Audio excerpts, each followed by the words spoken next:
small artery ang na-hit or na-damage. And then pag veins naman, dark red ang color, steady, slow flow lang ang pag-agos niya.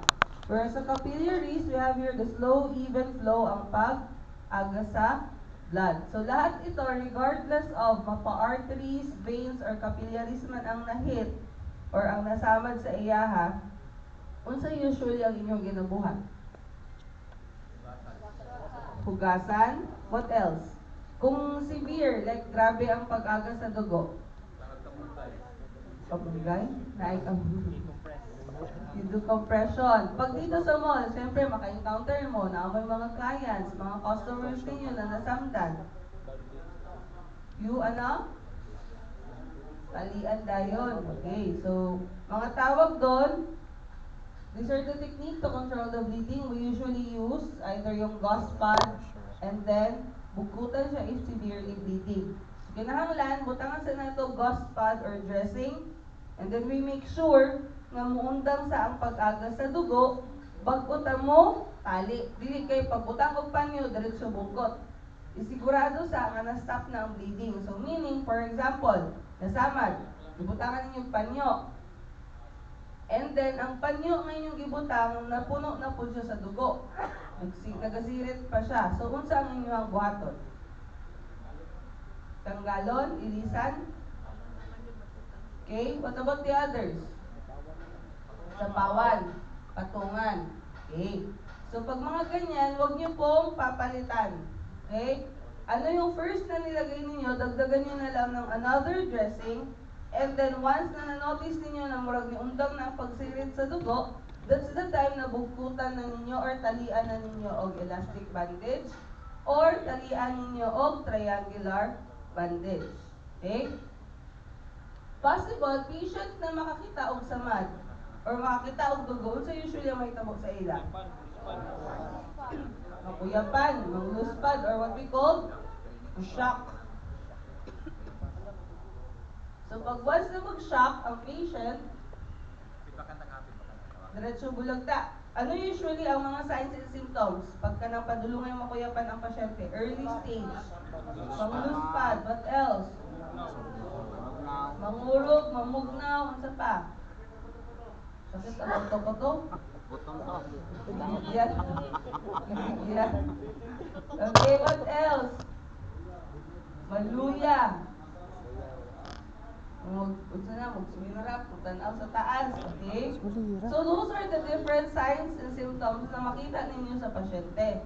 Pag once na may tabo na sa ilaha. So ang management lang na pwede na ito buhaton as per indicated dito, pahigdaon. Diba, usay mo, ingon siya, bati, kalipungon ko. Or, sir, medyo nahihilo po ako.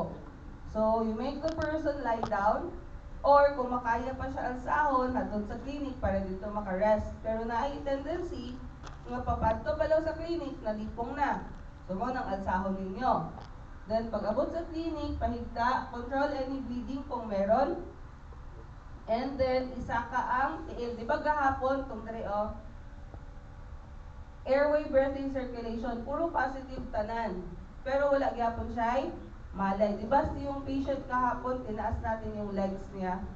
So yan yung sinasabi dito na legs may be raised from 6 to 12 inches. If in case the person, may tendency na ang pasyente magkurog-kurog or ginatugnaw. That's a normal reaction sa body nato usahay. Pag nag-lead sa shock ang patient, usahay, tugnawon na sila. So, unsa inyong buhaton para dili sila tugnawon? Wow, gatos dayon. Kung bet ni mo ma'am, gatos. Pero kung dili ni mo bet, habulan. Ayun. So, we have this so-called thermal blanket. Alanganin po na magdala-dala taghabol. So, thermal blanket or last resort, kanahin nyo ang jacket, pwede mo na. Last na yun ng gakos-gakos, kay basig asa na pa ito. So, dili lang sa pwede ang gakos ha.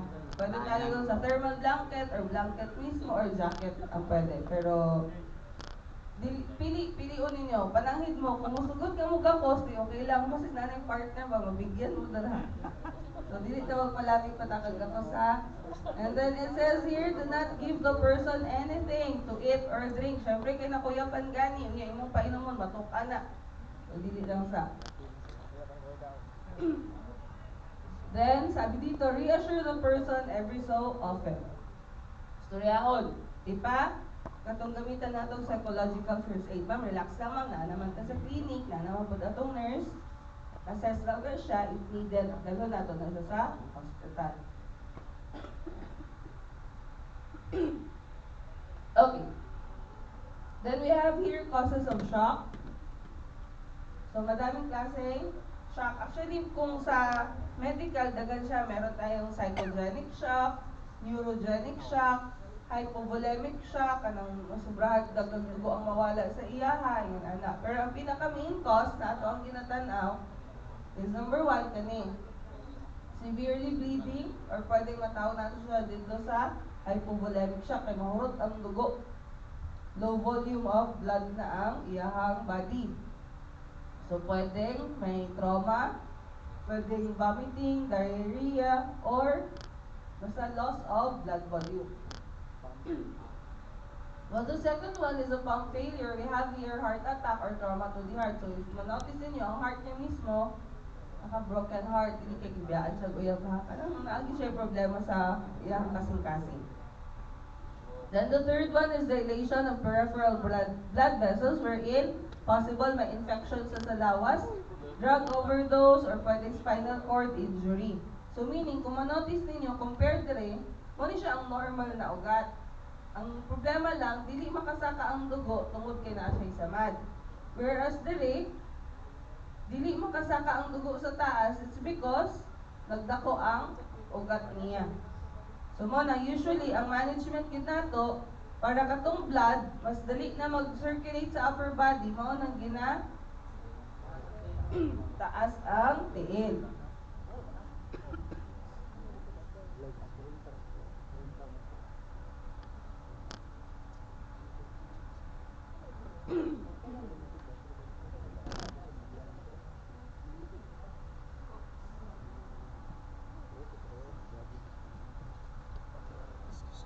Okay. So next we have here the soft tissue injuries. So katong kaganina dealing with bleeding pa lang karon focus na kita kung naa na din siya samad. So pag once may samad, duha ka klase na. Brown out. Ay, naibot ni mo ano?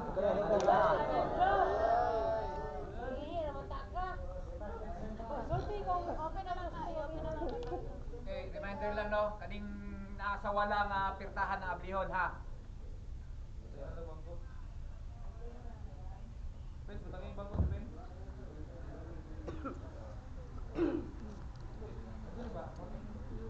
Ana, open na lang na daan. Open na lang na daan. Ang itulak ninyo nga pirtahan kaning sa Naka-aircon na to, sir. wala. Gos ang init ay. Dili rin na sulo lang war sir. Sulo na lang na.